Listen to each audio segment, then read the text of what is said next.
Well, we're back with even more TwoSun Tuesday, and this week I'm taking a look at another Jelly Jittery design. This is the TS226, also known as the Ghost, which I actually have labeled on this one since I've had it for quite a while. This one has some kind of odd looks to it just from it being closed there. Kind of the two pieces of carbon fiber there on the front and one on the back. I guess that maybe slightly reminds me a little bit of how Chris Reeves' Sebenzas do some stuff, but this is very much not a Sebenza. We got the back flipper there. Works out all right. We do have a very nice drop point to it. Very nice geometry. Pretty slicey. We have this hole that goes into a fuller that comes out the back there. Nice and even. Which I didn't really think I needed to point out until this Megalodon that's very much not even kind of came across my desk. This one is also a front flipper if you're very experienced, because this is not an easy front flipper to pull off, because it also has that back flipper and it's fairly extended there in the back. If you're grabbing it too far up there, then that's not going to happen. You're also missing that jump there. But you do also have like the hole in the fuller that you can spidey flick that out for. Pocket clip is fairly small and out of the way. Works out all right. It's quite stiff out of the box, but well, it's got a bit of flex to it, so it's not too bad to get it in and out of the pocket. But yeah, as I was saying, that front flipper, I basically need a bit of inertia from my wrist, unless I really want to curl my fingers around, which, I mean, can happen, but not exactly my favorite way to deploy it. This thing does feel super, super thin in the pocket, though. It's, let's see. Yeah, it's just basically like 1.51 or 0.51 or 0.52 of an inch. So pretty darn thin. For it, of course, being a titanium frame lock with contoured handles.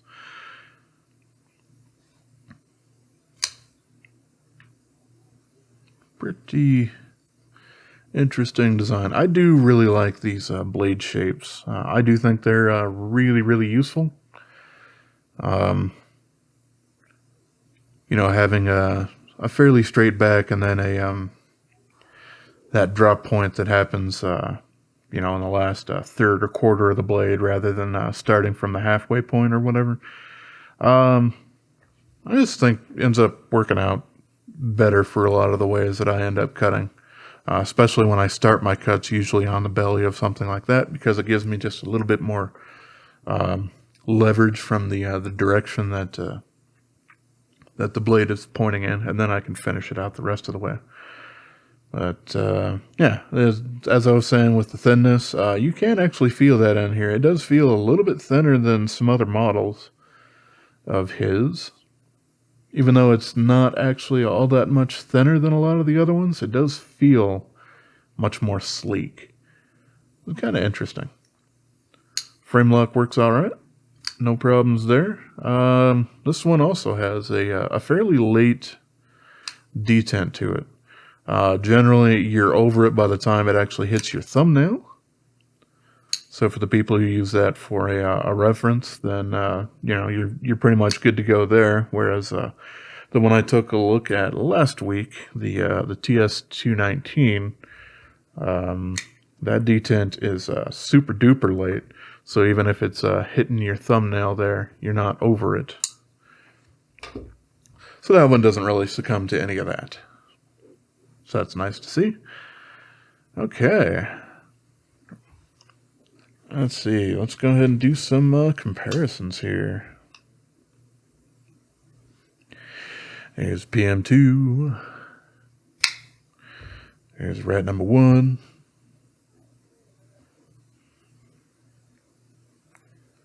Interesting that we have about the same amount of blade length, but very much shorter handle than that. Of course, that has to do with basically where the pivots are located on there. Hey, what do you...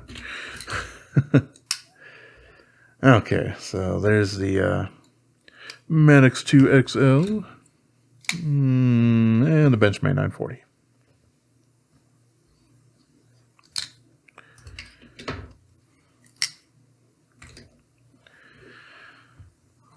So yeah, it has basically right around that 3.5 inch, or just slightly under its kind of blade length going on there.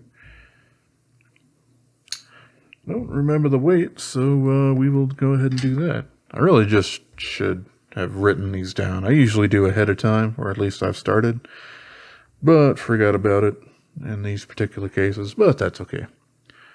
4.28 ounces, or 121.5 grams.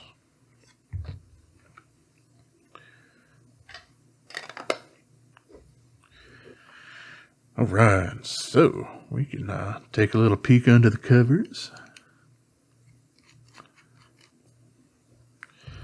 This one, single screw, but it's offset, and it's also titanium on titanium, so pretty darn robust there. It is a little bit thin of a clip, and yeah, it even has a little bit more flex because they've channeled some of that out there. I wouldn't really call it a fuller because it's not, you know, on the blade itself, but that's okay. No pivot color on this one, just a pivot. I don't really think that matters one way or the other. And yes, we don't really have anything going on the inside because we have the carbon fiber inlays on these sides here. Ah, there it goes. Hopefully I didn't just lose that. Oh, we do have a pivot color on the back side, just not the screw side. Okay. But as you can see, the carbon fiber on these guys is held in with adhesive. It's not really attached via screws or anything like that. Like I've said a couple of times in the past, that really doesn't come into play so much in day-to-day actual activities. Like you're really not going to have any problems with these things coming off unless you do something like accidentally keep it in a hot car in the summertime for very, very long amounts of time or whatnot. Like if you keep it in a glove box or something like that, that might deteriorate that adhesive over time, but otherwise you're pretty much good. So no problems there, and it is actually fairly deep in there, so that's why you don't really need the skeletonization going on here. And yeah, there's not really much you could do, but possibly like a little tiny square there, but it might actually throw off the balance. So basically what I'm saying is this thing is done pretty decently, and you don't really need to worry about any of those kinds of problems. There we go. Usually with the TwoSuns, if you have two different size standoffs, the longest ones will go in the back because the pocket clip screws into them, so keep that in mind, I suppose. Toss this guy back in.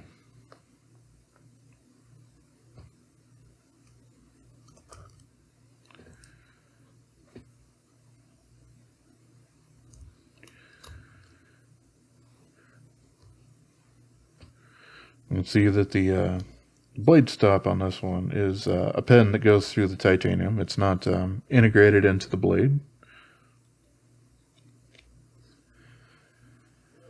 I think kind of an advantage you can get with internal blade stop that's actually mounted on the blade is it makes it a little bit easier for you to put in your own sharpening choils later if you need to do that for a knife.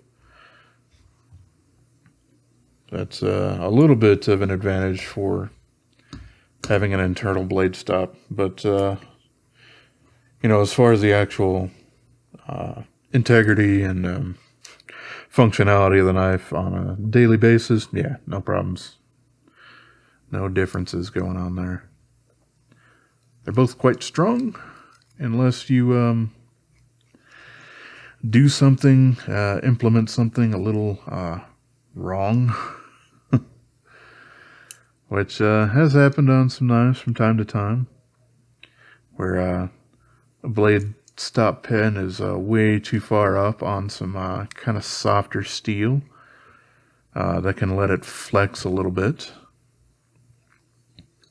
But, yep, this one's not going to have any of those problems whatsoever. I probably have the pivot just a little bit tighter than it needs to be, so let's back that off. There we are.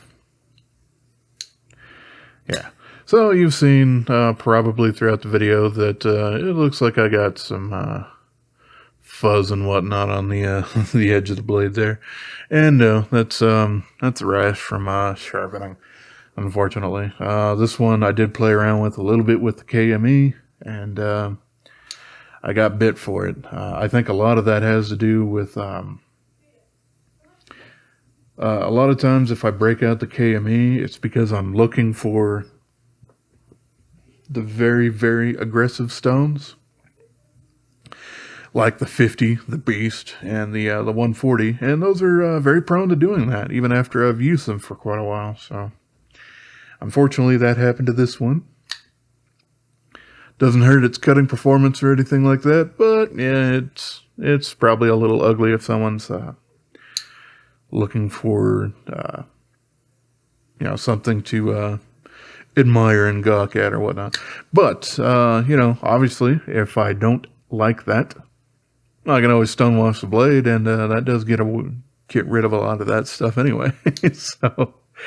There's, the lining on the cake on that one. Speaking of the stonewashing, this is in 14C28N, so it's fairly easy to scratch, which is a little annoying, but hey, what are you going to do?